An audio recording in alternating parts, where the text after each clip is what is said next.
Ethan woke up without knowing why.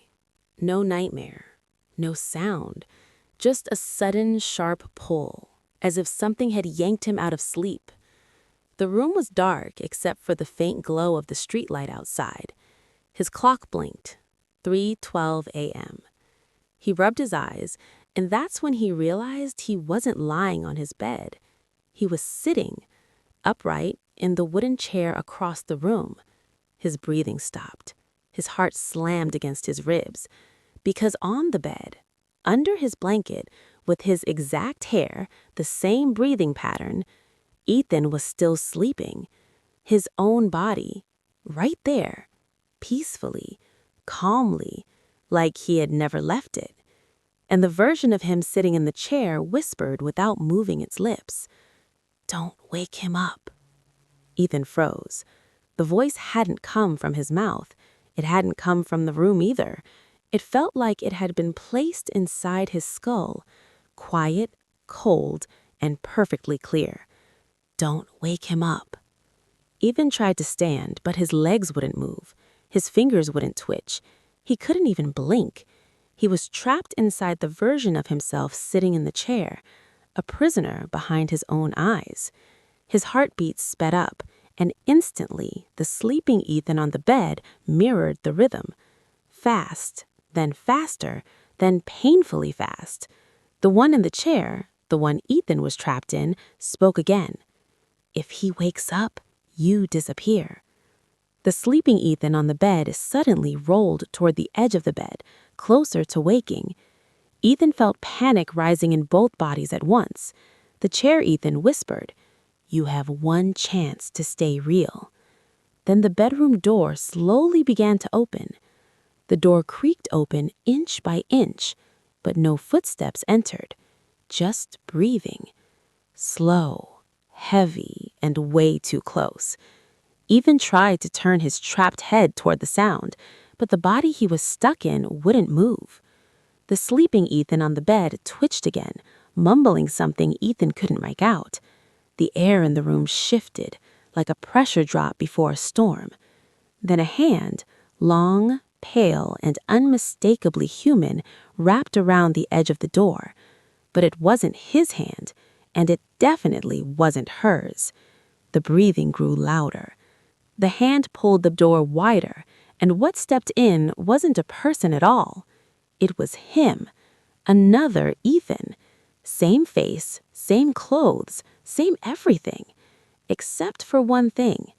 This copy was smiling, a stretched, unblinking, wrong kind of smile. He looked directly at the Ethan trapped in the chair and whispered, "Too many of us. One has to go."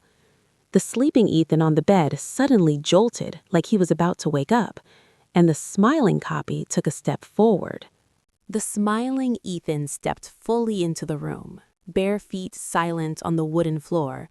His grin never changed, too wide, too calm, too deliberate, like he'd practiced it.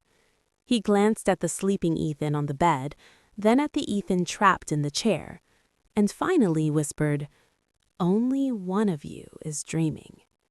Ethan's trapped body suddenly shivered, but it wasn't from fear. It was from motion. Fingers. One finger twitched. He could feel it. Control was coming back, slowly, painfully. The smiling copy noticed. Its head snapped toward him, too sharp, like a cut in a video. And with that same frozen smile, it said, "Don't move." The trapped Ethan felt a cold pressure on his skull, like invisible hands gripping it. Meanwhile, the sleeping Ethan rolled closer to the edge of the bed, breathing faster, almost awake. The smiling copy crouched beside the bed, placing a hand gently on the sleeping Ethan's head. A horrifying realization hit Ethan. The smiling one was trying to wake him up, to erase the Ethan in the chair, to erase him. From the doorway, something whispered, "He shouldn't wake up." It sounded like Ethan's own voice, but from far away, like it was coming from inside the walls. The smiling copy leaned closer to the sleeping Ethan's ear. Ethan, trapped in the chair, finally managed a tiny breath. "No, stop, don't." The smiling Ethan whispered into the sleeping one's ear. "It's time to choose." The sleeping Ethan's eyes fluttered, almost awake. The smiling one grinned wider and reached for his throat. The smiling Ethan's hand hovered inches above the sleeping Ethan's throat, steady, patient, confident. Ethan's trapped in the chair fought with everything he had. His fingers twitched, then curled, then finally violently moved. Controls started rushing back into his body, like electricity returning to a dead limb. The smiling copy noticed instantly. Its head twisted toward him, not turned, twisted, a smooth, unnatural rotation until the smiling face stared directly at him upside down, still smiling, still calm. "Not your turn," it whispered. Ethan tried to stand. His knees buckled, but he forced himself up anyway. The room tilted around him. The sleeping Ethan's eyelids fluttered again, barely open, barely closed, a breath away from fully waking. The smiling copy's fingers brushed his neck, almost lovingly. Ethan stumbled forward. "No, no, leave him." The smiling one chuckled, a quiet, dry sound. "I only need one of you real." The sleeping Ethan's eyes opened halfway, and in that instant, every version of Ethan in the room felt something snap.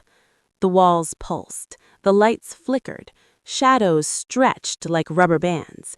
Because if the sleeping Ethan woke up, he would decide which Ethan stays and which one never existed. The smiling copy pressed down on the sleeping throat, just enough pressure to jolt him awake. The sleeping Ethan's eyes flew fully open, but before he could take his first conscious breath, the smiling copy jerked its hand back as if something shocked it. A voice, Ethan's voice, but deeper, came from behind the chair. "You woke up the wrong one." Ethan whipped around. There, standing in the corner, was a fourth version of him, one he hadn't seen before. This one wasn't smiling, wasn't moving wrong, wasn't panicking. This one looked like the real him, calm, awake, fully in control. And he said, "I wasn't in the bed, and I wasn't in the chair." The smiling copy hissed. The sleeping Ethan on the bed gasped, and the real Ethan stepped forward. The room fell silent. 4 Ethans, 4 breaths, 4 identical silhouettes, but only one was real. The newly appeared Ethan, the calm one in the corner, stepped forward with steady footsteps, the type of movement that didn't glitch, didn't stutter, didn't feel borrowed. The smiling Ethan hissed and backed away. The chair Ethan, the one you've been inside, felt his heartbeat sinking with the new one. Same rhythm, same calm, same warmth. And the sleeping Ethan on the bed, now fully awake, looked between them all, confused, terrified, half-conscious. The real Ethan spoke quietly. "You've all been fighting to stay, but only one of you was never created." He pointed at the sleeping Ethan. "That one is a shell. He only existed so the others could try replacing me." He turned to the smiling copy. "And you tried the hardest, because you're the farthest from real." The smiling Ethan's grin collapsed into a shaking snarl. Its skin twitched, like it was struggling to hold a face at all. The real Ethan's eyes slowly moved, toward you, the Ethan who had been trapped in the chair. "And you," he said softly, "you woke up too early, before the copying was complete." You felt something hollow inside your chest, like a missing piece. The real Ethan touched your shoulder. His hand was warm. You weren't made by it, but you weren't finished. The smiling copy lunged, but the real Ethan snapped his fingers. The room flickered. The lights died, and in the darkness, you heard one breath, just one, yours. When the lights came back on, the chair was empty, the bed was empty, the corner was empty. Only you were standing, alone. The mirror on the wall showed your face, but behind you, in the reflection, 3 blurred silhouettes stood, silent, watching, waiting.